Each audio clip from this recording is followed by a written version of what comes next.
Perwujudan nilai-nilai Pancasila dalam berbagai kehidupan. Kelompok 6. 1. Perwujudan nilai-nilai Pancasila dalam bidang politik dan hukum.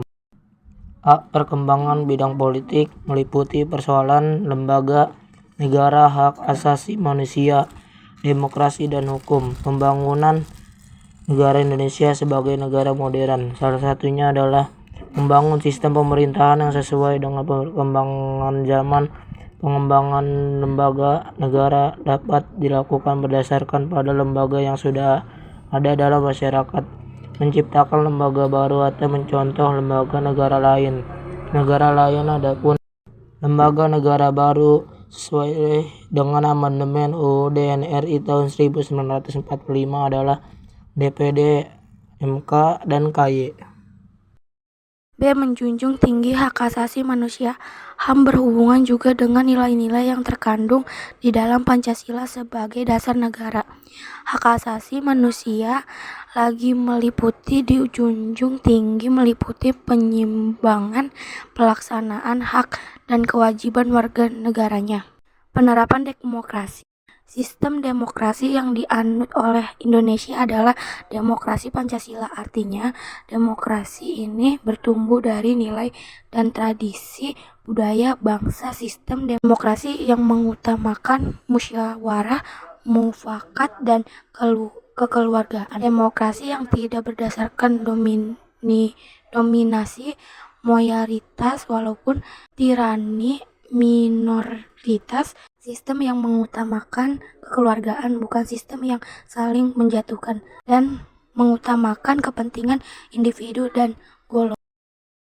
D. Pemberlakuan hukum. Hukum nasional yang berlaku di Indonesia harus bersumber pada nilai-nilai Pancasila sebagai akar dari segala sumber hukum. Peraturan perundang-undangan yang berlaku tidak boleh bertentangan dengan nilai Pancasila. Hukum bisa disusun berdasarkan norma sosial yang berlaku dalam masyarakat Indonesia maupun dari luar. 2. Perwujudan nilai-nilai Pancasila dalam bidang ekonomi. Sistem perekonomian yang dikembangkan adalah sistem ekonomi yang dijiwai oleh nilai-nilai Pancasila. Landasan operasional sistem ekonomi yang berdasarkan nilai-nilai Pancasila ditegaskan dalam Undang-Undang Dasar Negara Republik Indonesia tahun 1945 pasal 33 yang menyatakan beberapa hal berikut. A. Perekonomian disusun sebagai usaha bersama berdasar atas asas kekeluargaan. B. Cabang-cabang produksi yang penting bagi negara dan menguasai hajat hidup orang banyak dikuasai oleh negara. C. Bumi dan air dan kekayaan alam yang terkandung di dalamnya dikuasai oleh negara dan dipergunakan untuk sebesar-besar kemakmuran rakyat.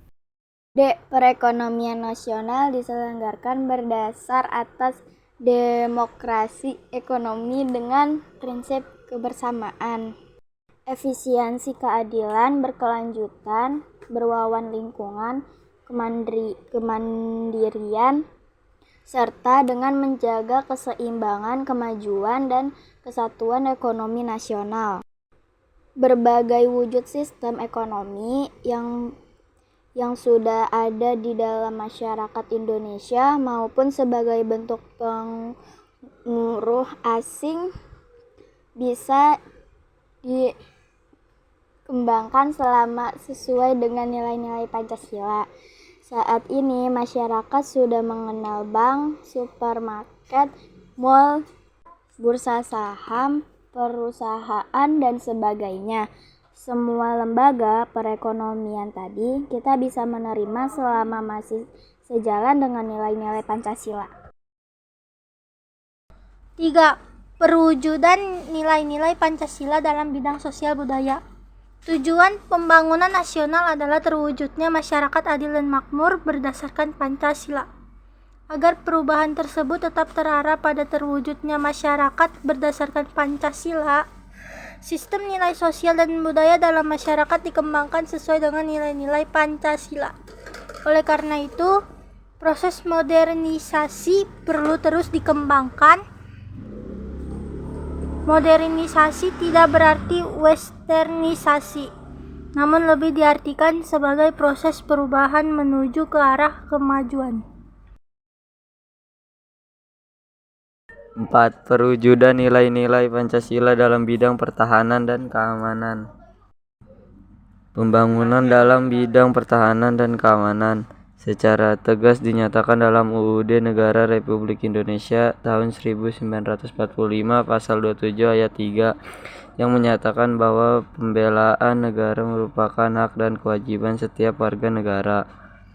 Demikian juga pasal 30 ayat 1 UUD Negara Republik Indonesia tahun 1945 menyatakan bahwa setiap warga negara berhak dan wajib ikut serta dalam usaha pertahanan dan keamanan negara. Bentuk partisipasi rakyat dalam pembelaan negara sudah ada dalam masyarakat. Hal tersebut dibuktikan dengan adanya kegiatan ronda malam atau sistem keamanan lingkungan (Siskamling) yang melibatkan masyarakat secara bergantian. Lembaga ini dibentuk oleh dan dari masyarakat sekitar untuk menjaga keamanan lingkungan masyarakat.